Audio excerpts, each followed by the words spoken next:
Very good morning to all of y'all, my dears. Again, we are going to start with a chapter called as strategies for enhancement and food production. My dear, आज जो हम लोग topic पढ़ने जा रहे हैं it's very important. इसका नाम है सिंगल सेल प्रोटीन्स. अब ये टॉपिक आपके लिए बहुत ही डिफरेंट और बहुत ही नया होगा क्योंकि हम लोग ज्यादातर डिपेंड करते हैं something called as staple food like rice, wheat, jowar, bajra, दाल, चावल, रोटी, भाजी और ज्यादा से ज्यादा हुआ तो something called as fish, meat, mutton, egg and all that stuff. लेकिन क्या इतना ज्यादा खाना खा के इतना कम एनर्जी जो मेरे बॉडी में जाती है, क्या मैं इसको रिवर्स कर सकता हूं? क्या मैं एक छोटे से टैबलेट्स और एक छोटा सा स्ट्रक्चर खा के दैट एंटायर बैलेंस डाइट का एनर्जी क्या मेरे बॉडी के अंदर आ सकता है? Yes, it is possible by the help of single cell protein. Now what do you mean by single cell protein? ये आपके सामने लिखा हुआ है. Any microbial biomass, शब्द देखिएगा. Any microbial biomass produced by whom? It is produced by uni or multicellular organisms, basically microorganisms, uni or multicellular microorganisms which can be used as food or feed additive. मतलब ये है कि now we'll not eat that dal chawal roti bhaji. Instead of that, we'll start eating a microbes food or food product.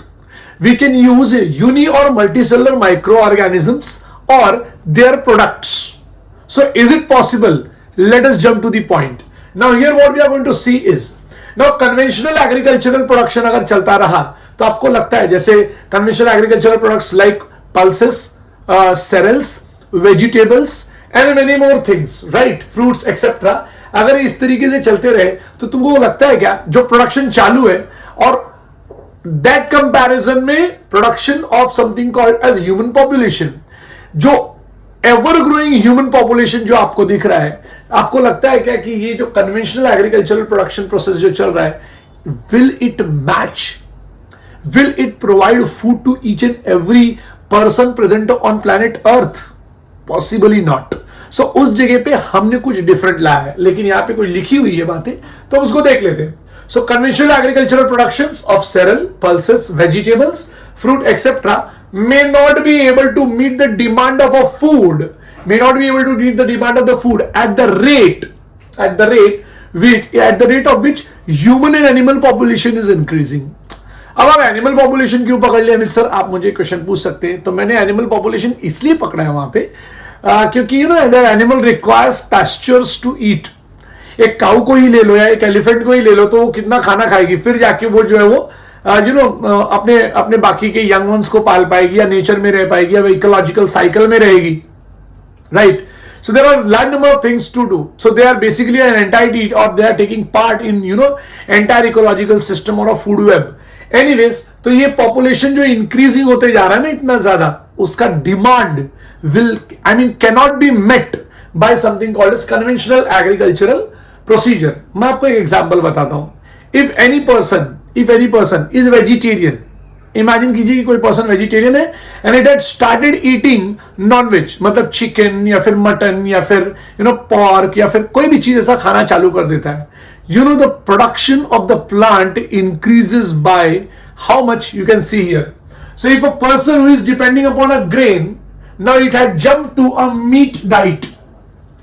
आपको क्या लगता है? It creates more demand for cereals.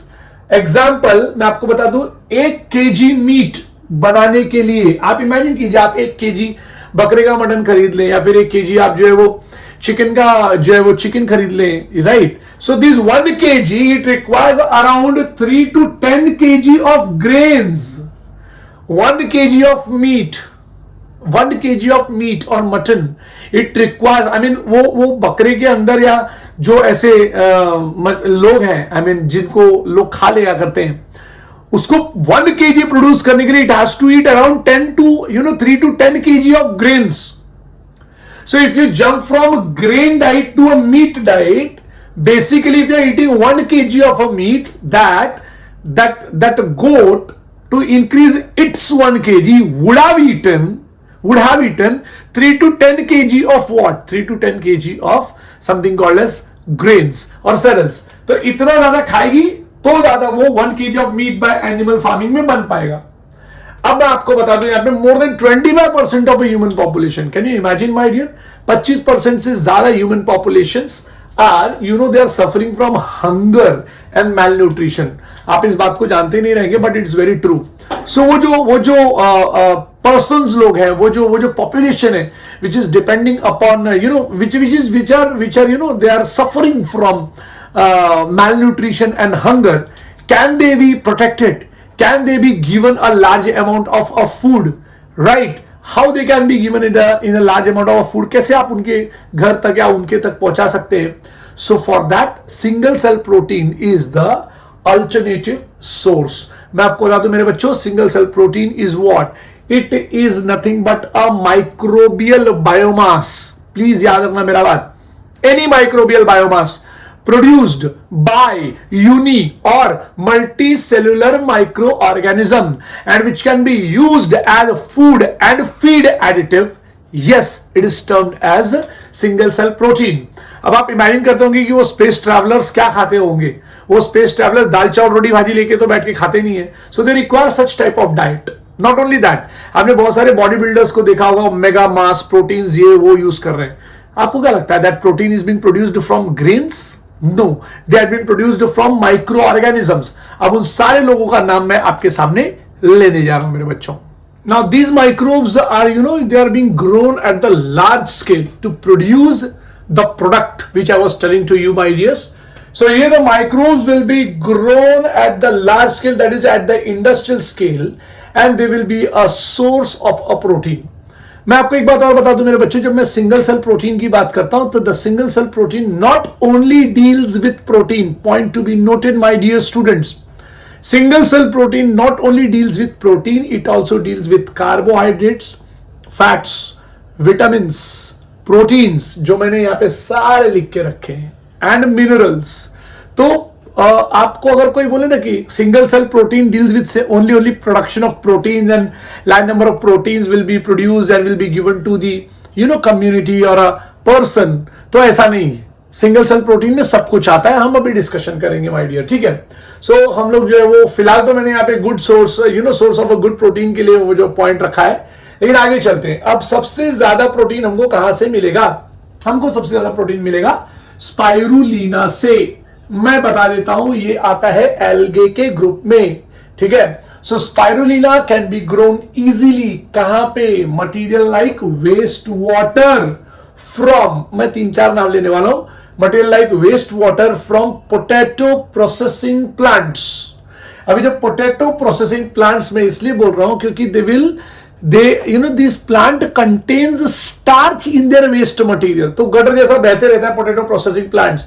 वो जो चिप्स नहीं बनते क्या, पोटैटो चिप्स, तो पोटैटो चिप्स को जब काटते हैं तो उसका जो स्ट्रक्चर मतलब जो वेस्ट निकलता है उसके ऊपर भी यू कैन ग्रो स्पाइरुलिना. सो वहां पे इसलिए लिखा हुआ है they contain starch. So potato processing plant contains what? Starch मेरे बच्चों. You can also grow that thing on a straw, मतलब स्पाइरुलिना को आप ग्रो कर सकते हैं स्ट्रॉ के ऊपर. स्पाइरुलिना को आप ग्रो कर सकते हैं मोलासिस के ऊपर. Sir what is molasses? आपने गन्ने का जूस तो पिया ही होगा. सो जो एक्स्ट्रा जो कचरा, जूस निकलने के बाद जो कचरा बच जाता है पीछे, वो सारे स्ट्रक्चर को हम मोलासिस कहते हैं, तो मोलासिस आएगा. दूसरा, it can also be grown on animal manure my dear, and even in a sewage. वो जो गटर जो होता है ना उसके अंदर भी ग्रो किया जाता है. किसको सर ग्रो कर सकते हो आप? स्पाइरुलिना को, which contains a large amount of something called as what? Proteins. Not only that मेरे बच्चों, अब इसको लार्ज क्वांटिटी में अगर आपको प्रोड्यूस करना है तो आप इस पैटर्न में कर सकते हो. कहां कहां पे? Molasses, straw, potato processing units, sewage, right, and animal manure. Now it can also serve as what? Rich food, या फूड रिच इन व्हाट? अब मैंने जो बताया ना आपको सिंगल सेल प्रोटीन में प्रोड्यूस कर रहा हूं, they will be good and they will be containing large number of proteins, fats, vitamins, minerals, carbohydrates. सारा नाम ले लिया मैंने, देख लीजिए यहां पे, ठीक है. Not only that, incidentally it also reduces pollution मेरे बच्चों. इन्वायरमेंटल पोल्यूशन भी कम कर देता है. अगर आप जो है वो क्रॉप्स उगाओगे तो हार्वेस्टिंग करने के लिए आप जो है थ्रेशर यूज करोगे, इलेक्ट्रिसिटी यूज करोगे, डीजल यूज करोगे, है ना, गाड़ियां चलवाओगे, तो उन सारी चीजों को अवॉइड करने के लिए वो पॉल्यूशन को लीड करेगा। बट अगर इसका प्रोडक्शन करोगे तो यहां पे पॉल्यूशन को लीड करेगा नहीं। नॉट ओनली दैट, मेरे को एक बात और खास बात पता चली है कि अगर आपने 250 केजी के काऊ को देखा, गाय जो होती है it is about 250 KG, 250 kilo की काऊ अगर आप देखें तो it gives you protein 200 gram of protein per day. बहुत लॉजिकल बात है मेरे बच्चों, 200 gram of protein per day my dear. लेकिन उसी जगह पे अगर आप 250 ग्राम, सोचिए please try to understand, NEET का पॉइंट है, 250 gram of methylophilus methylotrophus, it's a type of a micro organism, it's a type of a bacterium. So अगर आपने 250 ग्राम मिथाइलोफिलस मिथाइलोट्रोपस लिया तो it can produce 25 tons of protein. It's a huge thing which I'm telling it to you. So it's a 25 tons of protein will be produced, my dear. Please याद रखो. Not only that, in fact, mushrooms are eaten by many peoples, and large scale production of mushroom culture is done. And it is a growing industry, and it is making it believable that the microbes too would be acceptable as a food, मेरे बच्चों। तो mushroom is a type of a structure which is grown by basidiomycetes. मैं आपको बता दूं, agaricus bisporus is a type of a mushroom जो बहुत ही ज्यादा, मशरूम के वो जो fruiting bodies, mushrooms are nothing but fruiting bodies, and they are the fruiting bodies of what, they are the fruiting bodies of agaricus bisporus. ऐसे बहुत सारे, मैंने आपको एक नाम देके रखा है ताकि आपके दिमाग में बैठे। ये mushrooms are very much useful against diabetes मेरे बच्चों। Low calorie, zero sugar, high amount of protein, high amount of vitamins present in them. तो अगर आप उसको खाएंगे तो it's best. Now we are going to start with the topic number 9.4, tissue culture. Okay, my dear, so now what we are going to start is something called as tissue culture. Okay, so the culturing and growing isolated protoplast. अब protoplast का मतलब क्या होता है? देखिए, there is a plant cell, उस plant cell का आप खाली सेल वॉल निकाल दीजिए, सेलुलेज नाम का एंजाइम डाल के प्लांट सेल का सेल वॉल निकाल दिया, फिर बचा क्या? फिर बचा अंदर सेल मेम्ब्रेन एंड अंदर protoplasm. So protoplasm plus cell membrane is equals to protoplast. So अब मैंने क्या बोला यहां पे? The culturing and growing isolated protoplast. आपने प्रोटोप्लास्ट जमा किया है, आप नहीं चाहते कि सेल वॉल जो है वो प्रॉब्लम क्रिएट करे सेल डिवीजन में या फिर सेल के फ्यूजन में, तो आपने ऐसा कर दिया कि आपने द कल्चरिंग और growing what, isolated protoplast, comma, मतलब या तो आप प्रोटोप्लास्ट लीजिए, या तो आप लीजिए सेल, या तो आप लीजिए टिश्यू, या तो आप लीजिए ऑर्गन। ठीक है, तो आप क्या कर रहे हैं यहां पे मेरे बच्चे? आप यहां पर ले रहे हैं सेल, प्रोटोप्लास्ट, टिश्यू और ऑर्गन, सब में और लगाते चले जाना। तो ये आपका रहा टेस्ट ट्यूब, यहां पर आपके पास ये टेस्ट ट्यूब है, ये रहा आपका न्यूट्रिएंट मीडियम। आपने यहां पे रख दिया प्रोटोप्लास्ट, या आपने रख दिया यहां पे सेल, या आपने रख दिया यहां पे टिश्यू, मतलब इस तरीके से टिश्यू रख दिया, या आपने एक एक्सप्लांट रख दिया। अब यहां पे एक्सप्लांट नहीं दिया, मैं आपको बता दूं एक्सप्लांट का मतलब क्या होता है। आप अगर मेरे बच्चों एक लीफ है और आप चाहते हो कि आप इस लीफ से लार्ज नंबर ऑफ प्लांट्स बनाने की कोशिश करना चाह रहे हो, अगर आप ऐसा करना चाहते हो तो आप इसका छोटा सा पार्ट कट कर लीजिए और इसको यहां रख दीजिए ऐसे। This is something called as explant, और ऊपर कॉटन प्लग लगा ही हुआ रहेगा यहां पे। Now by having this nutrient medium what will happen, it will start dividing and will form a big structure called as callus। अब मैं ये बाद में बात करूंगा, लेकिन मैं बता रहा हूं कि callus धीरे से कुछ दिनों बाद, I mean कुछ वीक्स के बाद, this callus will undergo a process called organogenesis and will form roots towards the lower side and shoots towards the upper side। और फिर बाद में इस प्लांट को बाहर निकालकर हम पॉट में लगा देते हैं and it gets converted into a new plant मेरे बच्चों। So can you imagine कि एक छोटे से सेल से या प्रोटोप्लास्ट से, sir what is protoplast? A cell without cell wall basically, a plant cell without cell wall is something called as what? Protoplast। So एक प्रोटोप्लास्ट ले लो, या एक सेल ले लो, या एक टिश्यू ले लो, या एक जो है वो क्या ले लो, ऑर्गन ले लो, राइट?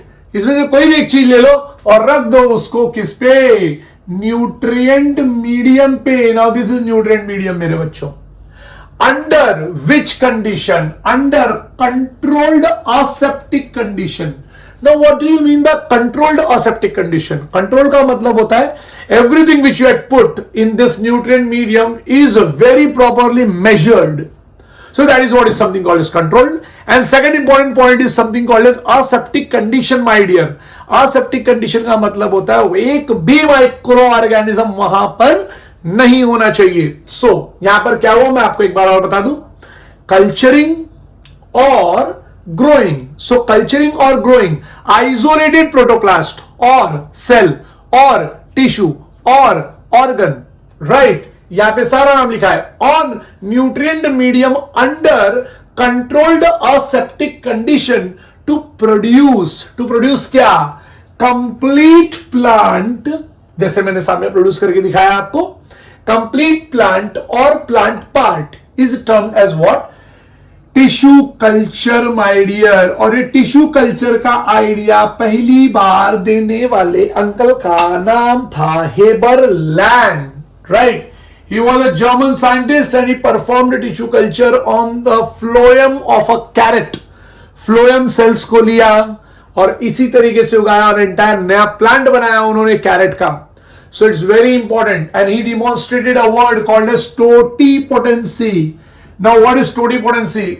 इसके लिए मैंने यहां पर लिख के रखा है, हालांकि ये बाद में भी डिस्कस होता है लेकिन चलो पहले डिस्कस कर लेता हूं. The capacity to generate entire plant or whole plant from any cell or explant is called as totipotency. Now what is explant? A part of a plant which is used for tissue culture is termed as explant. मैं सारे point discuss करूंगा मेरे बच्चों. आप please खाली अच्छे से ध्यान से वीडियो देखिए और गो थ्रू कीजिए. नीट में आने के चांसेस है यहां से.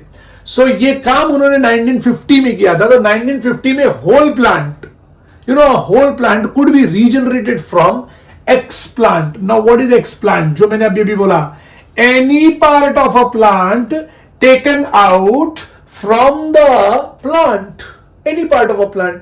लीफ का एक छोटा पार्ट आपने तोड़ लिया, ये लो, ये लीफ है, यहां पे छोटा पार्ट तोड़ लिया, इसको हम लोग बोलेंगे explant. So any part of a plant which is taken out and it is used for tissue culture technique is termed as what? It is termed as explant. And now this explant will be grown in test tube. अभी test tube में हम क्या रखेंगे? Under sterile condition I will provide nutrient medium. Now what does nutrient medium provide? Nutrient medium provides, सबसे पहला point, glucose. हाँ, basically अगर थोड़ा सा सॉलिडिफाइड सेमी सॉलिड मीडियम होगा इसका मतलब it contains agar agar. It contains certain hormone like auxin and cytokinin. It also contain a proper vitamin, proper amino acid. ठीक है, तो इन्होंने सारे नाम लिखे यहाँ पे. As well as inorganic salt. Inorganic salt है, सुक्रोज है, sucrose is a carbon source, vitamin है, अमाइनो एसिड है, ग्रोथ रेगुलेटर्स है. ग्रोथ रेगुलेटर्स मतलब ऑक्सिन और साइटोकाइनिन को ही ग्रोथ रेगुलेटर्स बोलते हैं मेरे बच्चों. So these all thing when you put in this, हाँ, the pH should be maintain to 5 to 5.8. Slightly acidic रखो. 5 to 5.8 का पीएच मेंटेन करके रखना, राइट. यहां पे तो आपको ये सारा चीज दिखेगा यहां पे. Now why tissue culture is done? ये जो मैंने अभी आपको बताया, एक छोटा सा एक्सप्लांट ले लो, एक्सप्लांट को रख दो, एक्सप्लांट विल स्टार्ट डिवाइडिंग. कमाल की बात है, ये देखो यहाँ पे नीचे न्यूट्रिएंट मीडियम है. By absorbing nutrient medium it will start dividing and will form unorganised mass of loosely arranged parenchyma cell. मेरा शब्द याद रखना, unorganized mass of loosely arranged parenchyma cell is termed as CALLUS, and the callus will undergo organogenesis or morphogenesis to form roots towards the lower side and shoots towards the upper side. मेरे बच्चों, ये point please please please याद रखना. It's very important. Roots towards the lower side and shoots towards the upper side. So it is providing a carbon source such as sucrose. I have to provide in that, जिसको हम लोग कहते हैं nutrient medium. तो nutrient medium consist of a carbon source called as sucrose. It also consists of vitamins, it also contains of proteins, vitamins, minerals and plant growth regulators like auxin and cytokinin, my dears. Not only that, आगे चलते हैं. Now tissue culture helps to achieve क्या? Propagation of large number of plant in very short duration of time. मेरे बच्चों, अभी short duration of time में कैसे करेंगे ये मैं आपको टेक्निक तो बताऊंगा ही, लेकिन अगर आपने थाउजेंड्स ऑफ प्लांट फॉर्म कर लिया थ्रू टिश्यू कल्चर, इस फिनोमिनन को बोलते हैं micro propagation. Please try to understand what I am telling it to you all my dear. It is micro propagation. मैं आपको एक छोटा सा आइडिया दे देता हूं ताकि आपको क्लियर हो जाए कि बेसिकली माइक्रो प्रोपगेशन क्या होता है. नाउ माइक्रो प्रोपगेशन के लिए थोड़ा सा आइडिया दे देता हूं ताकि आपको पता चल जाए, अच्छा ये है माइक्रो प्रोपगेशन. आपको अभी एक आइडिया तो मिल गया होगा टिश्यू कल्चर टेक्निक का, राइट? तो टिश्यू कल्चर टेक्निक में आपने क्या देखा मैं आपको वो भी बता देता हूं, और माइक्रो प्रोपगेशन में आप क्या देखेंगे मैं आपको वो भी बता देता हूं ताकि आपको दोनों याद रहे प्रॉपरली. ठीक है, चलो पहले आपको टिश्यू कल्चर टेक्निक का एक पैटर्न बता देता हूं जिससे आपको लाइफ टाइम याद रहे. Now see what happens here is कि we are going to take, मैं भी आपको टिश्यू कल्चर टेक्निक बता रहा हूं, प्लीज याद रखना. Now this is what is something called as leaf. आप इसमें से छोटा सा पार्ट कट किए, थोड़ा यहां पे निकाल लिए. This is what is explant. Now this explant will be taken in something called as a test tube. Like this test tube में रखा जाएगा इधर ऐसे, और इस टेस्ट ट्यूब के अंदर मेरे बच्चों ध्यान से सुनो, इस टेस्ट ट्यूब के अंदर यहां पर होगा nutrient medium and the explant will be kept here. ऐसे यहां पे explant रख दिया. Explant is defined as what?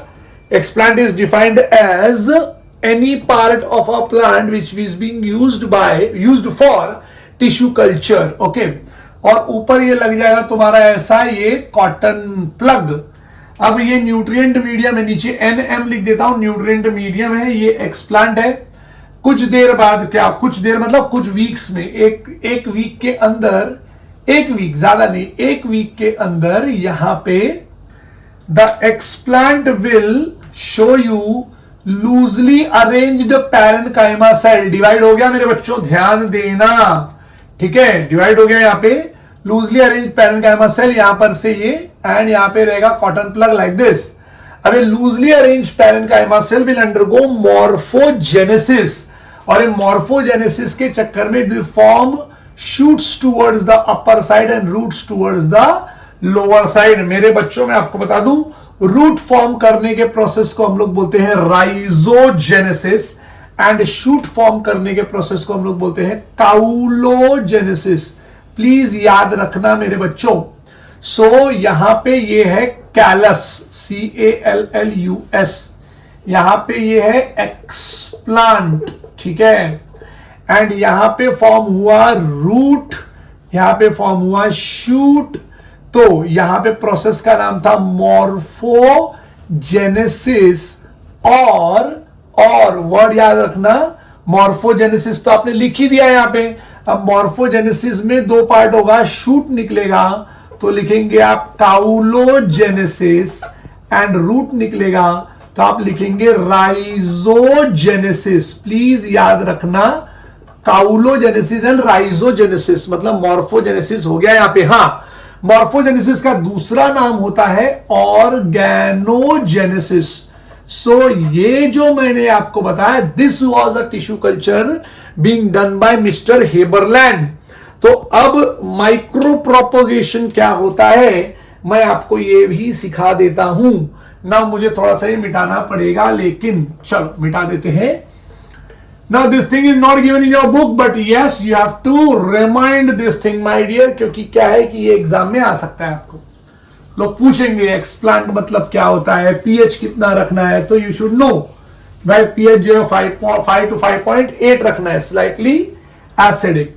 अब हम बात करेंगे मेरे बच्चों समथिंग कॉल्ड एज, बोलो क्या, लार्ज नंबर ऑफ फॉर्म हुआ था ना, micro propagation. So now what do you mean by micro propagation, मैं आपको ये भी बता देता हूं. माइक्रो प्रोपगेशन, हाँ, यहां पे न्यूट्रिएंट मीडियम में अगार अगार नाम का एक कंपाउंड था. बच्चे लोग, अगर अगार अगार नाम का कंपाउंड प्रेजेंट रहेगा तो क्या होगा, ये सेमी सॉलिड हो जाएगा। अब आपका वापस आपने ले लिया प्यारा सा एक्सप्लांट, यहां पर से आपने ले लिया एक्सप्लांट, इतना पार्ट। इस बार आपने सब कुछ डाला, but you had not added what, you had not added something called as, ध्यान देना मैं बीकर ले रहा हूं बेटा, यहां पे बीकर ले लूं, चलो ठीक है, कॉनिकल फ्लास्क ले लेता हूं। आपने देखा और सुना तो होगा ही, तो ये रहा तुम्हारा conical flask. Okay my dear, से कॉनिकल फ्लास्क ले लिया तुम्हारा मैंने यहां पे ये। अब यहां पे ऊपर की तरफ, हाँ पहले एक्सप्लांट तो डाल दूं, अंदर जो है वो लिक्विड मीडियम रहेगा, everything, this is nutrient medium only, but yes, this nutrient medium does not contain agar agar, so it is not semi solid in nature। और आपने अपना एक्सप्लांट यहां पर डाल दिया मेरे बच्चों। ऊपर आपका रहेगा यहां पे ऐसा कॉटन प्लग, ठीक है, और आप इसको रख देंगे एक चीज पे जिसका नाम है शेकर। जब आप शेकर पे रखेंगे तो इट विल स्टार्ट मूविंग, ये मूव करेगा 200 to 250 आरपीएम मूव करेगा। एंड यहां पर ये जो आप देख रहे हैं एक्सप्लांट, इट विल स्टार्ट, क्योंकि मूव करेगा ऐसा, ये 2 to 3 hour 48 hour to 72 hours हम इसको घुमाते हैं ऐसे। ये घुमाने की वजह से होगा क्या कि यहां पे प्रोलिफरेशन दिखना चालू हो जाएगा, एंड लार्ज नंबर ऑफ छोटे छोटे माइक्रो प्रोपाग्यूल्स फॉर्म हो जाएंगे बेटा। Please try to understand, it is micropropagules which will be formed. तो अगर माइक्रो प्रोपेग्यूल्स यहां पर फॉर्म हो गया ना बच्चों, ठीक है, माइक्रो प्रोपेग्यूल्स, तो each micro propagule will be kept in something called as like this. अब यहां पे इसका ये एक्सप्लेन कीजिए, माइक्रो प्रोपेग्यूल रख दिया गया, तो अब यहां पे micro प्रोपाग्यूल is acting like explant. और ये चीज देखो मैंने दिया, मिटा दिया यहां से, ये ऐसे गायब कर दिया मैंने मेरे बच्चे। अब आप इमेजिन कीजिए कि एक माइक्रो प्रोपाग्यूल एक टेस्ट ट्यूब में, ऐसे दूसरा माइक्रो प्रोपाग्यूल दूसरे टेस्ट ट्यूब, तीसरा माइक्रो प्रोपाग्यूल तीसरे में। सो आपको नहीं लगता कि मैं back to back 50,000 plants produce कर सकता हूं? Try to understand what I am telling it to you my dear. Micro propagation में मैंने क्या किया, मैंने एक्सप्लांट लिया, explant is kept in a nutrient medium but in a conical flask, and then it is kept on shaker, it started shaking 200 to 250 rpm, 150 rpm भी लिखा है कुछ बुक्स में, 250 rpm पे ये घूमने लग गया, घूमने की वजह से प्रोलिफरेशन हो गया, and cells started dividing because they are getting large number of aeration. यहां पे एरेशन भी हो रहा है मेरे बच्चों, ऑक्सीजन अंदर आ रहा है, मेरे कहने का मतलब है मेरे बच्चों यहां पे ऑक्सीजन इज कमिंग इनसाइड, ठीक है ना, अंदर ऑक्सीजन भी आ रहा है। Due to the large number of micropropagules are formed, and each micropropagule will be kept in a single test tube. ऐसे बहुत सारे test tubes हैं, and in each and every test tubes add put small micropropagules, my dear, and large number of plants are formed. तो यही वो point दिया था कि large, यहां नहीं लिखूंगा, यहां पे लिखूंगा कि large number of plants can be formed by tissue culture technique, लेकिन वो टेक्निक का नाम जो है वो क्या रहेगा, it will be micro propagation. तो माइक्रो प्रोपगेशन टिश्यू कल्चर का एक टाइप है, याद रखना। Plant tissue culture single cell single explant को लेके होता है, माइक्रो प्रोपगेशन लार्ज लेवल पे हो जाता है मेरे बच्चों, याद रखो प्लीज ये। Okay, so the plants which are formed here in a micro propagation मेरे बच्चों, जैसे मैंने आपको बताया ना माइक्रो प्रोपग्यूल से फॉर्म होते हैं। सो जो प्लांट्स यहां पे फॉर्म हुए, they are basically genetically identical my dear. So if they are genetically identical and yes they are not being formed from gametes, तो जर्म सेल से तो फॉर्म हुए नहीं है ये, तो मेल गैमेट से फॉर्म हुए नहीं है, तो they are formed because of a body cells my dear. So body को साइंटिफिकली हम कहते हैं Soma, right? So here the plants which are formed basically they are termed as what? Soma clones. तो यहाँ पे सोमा क्लोन्स फॉर्म हो गया। अब हम ऐसे किस टाइप के प्लांट्स को हमने फॉर्म किया है? हमने फॉर्म किया समथिंग कॉल्ड एज टोमेटो को, बनाना, एप्पल एंड मेनी मोर हमने ऐसा प्रोड्यूस कर दिया है। अब आपके सामने मैं एक जबरदस्त एप्लीकेशन, इसी चीज का एक जबरदस्त एप्लीकेशन दिखाने वाला हूं। There is something called as production of a disease free plant. मैं डिजीज रेजिस्टेंट का बात नहीं कर रहा हूं, मैं डिजीज फ्री प्लांट का बात कर रहा हूं।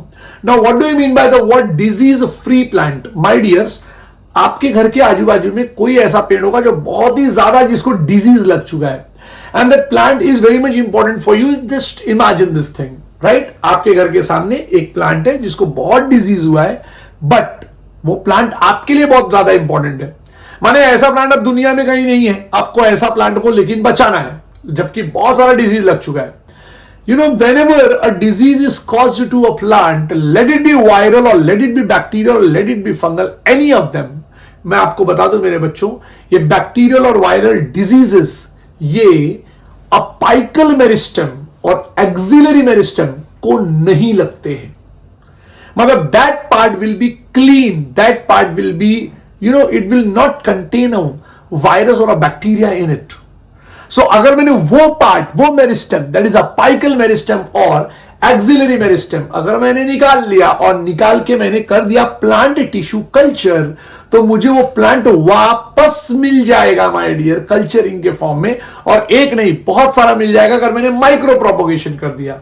मैं आपको वापस कह रहा हूं, it is not a disease resistant plant, it is disease free plant. ये जो आपके सामने दिख रहा है यहां पे, ये so the another important application हम जो आपके सामने बात करने जा रहे हैं, तो हमको चाहिए recovery of a healthy plant. Yes, तो यहां पर आएगा recovery of a healthy plant from a diseased plant. अगर मुझे करना है तो मैं क्या करूंगा? Although a plant is infected by virus, right? So the meristem, देखो अपाइकल मेरिस्टेम और axillary meristem is free from something called as what?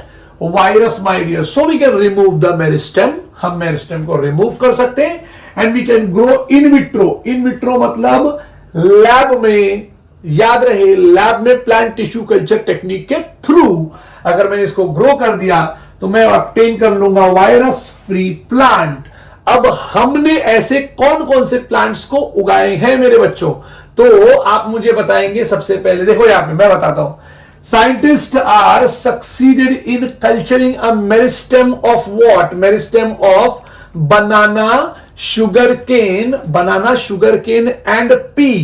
अब पी का मतलब ना मेरे बच्चों आप बताएंगे माय डियर्स. हाँ, याद रखो. चलो आप ढूंढ के रखना और आप मुझे बताने की कोशिश करना कि क्या क्या हो सकता है. एक तो मैंने बोल दिया बनाना, दूसरा मैंने बोल दिया शुगर केन, और तीसरा मैं आपको क्या बताऊं?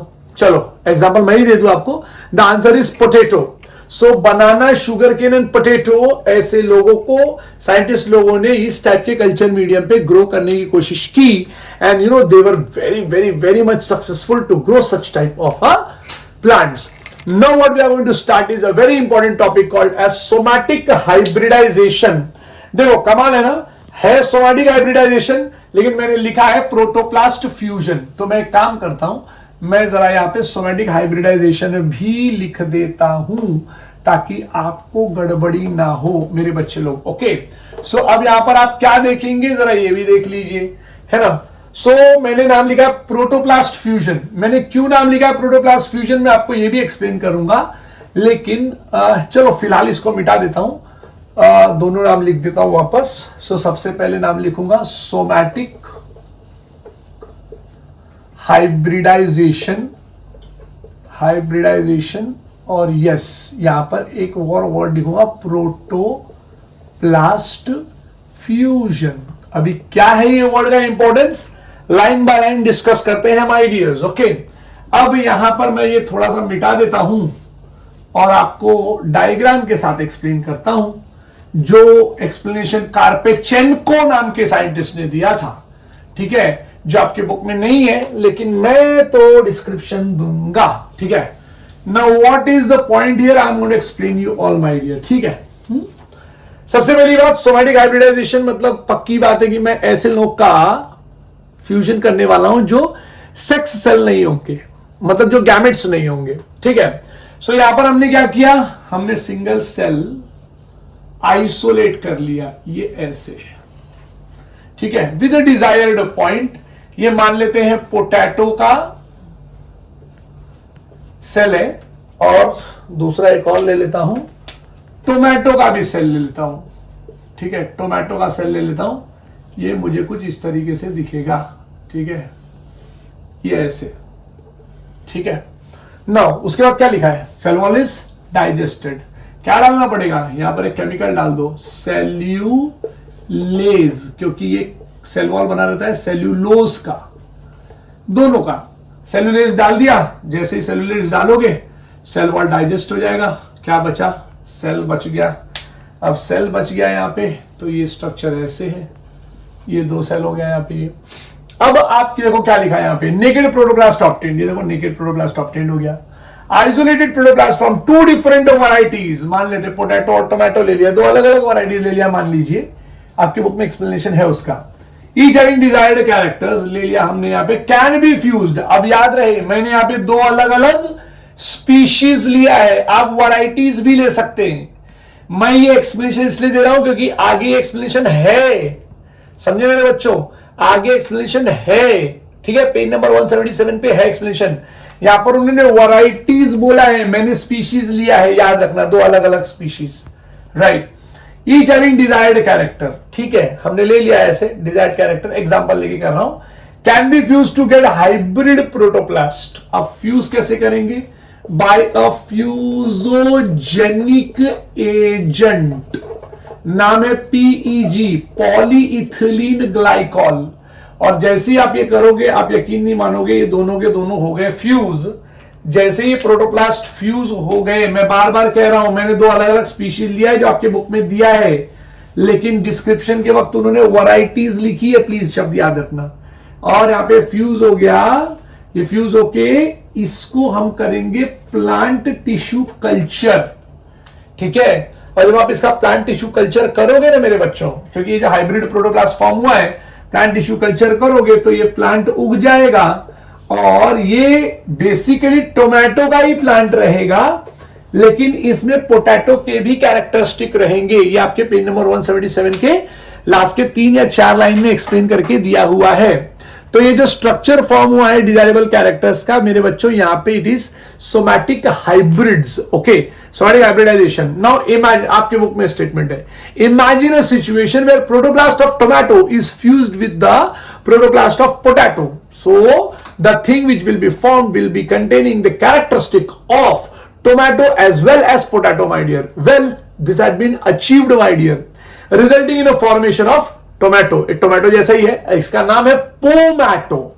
अब आपके बुक में नहीं दिया रहेगा तो बात अलग है, बट इसका नाम रख दिया है pomato. Unfortunately this plant did not have all the desired combination of characteristics, ठीक है मेरे बच्चों, नहीं होने की वजह से ना desired combination of characteristic for its commercial utilisation के लिए नहीं बना, माने सारे के सारे जो हम एक्सपेक्ट कर रहे थे डिजायर्ड कैरेक्टरिस्टिक वो नहीं था, इसलिए इसको कमर्शियल यूटिलाइजेशन के लिए नहीं उतारा गया मेरे बच्चों। यस, ये लेकिन ये प्रोटोप्लास्ट फ्यूजन याद रखना। हाँ, बाद में इसका सेल वॉल वापस आ जाता है प्लांट टिश्यू कल्चर में, जब आप करते हैं ना, तो इसको बेसिकली इसको हम लोग हाइब्रिड प्रोटोप्लास्ट कहते हैं मेरे बच्चों। आपके बुक में वैरायटीज दिया है, नीचे एक्सप्लेन करते वक्त टोमेटो और पोटैटो को दिया हुआ है, नाम उनको लिखना था पोमैटो, लेकिन लास्ट में लिख दिया उन्होंने टोमेटो, क्योंकि टोमेटो आता है but it contain large amount of starch, क्योंकि पोटैटोज में बहुत ज्यादा स्टार्च प्रेजेंट होता है ना मेरे बच्चों, इसलिए। Anyhow, the chapter had been completed, my dear. So thank you to all of you all, my dear.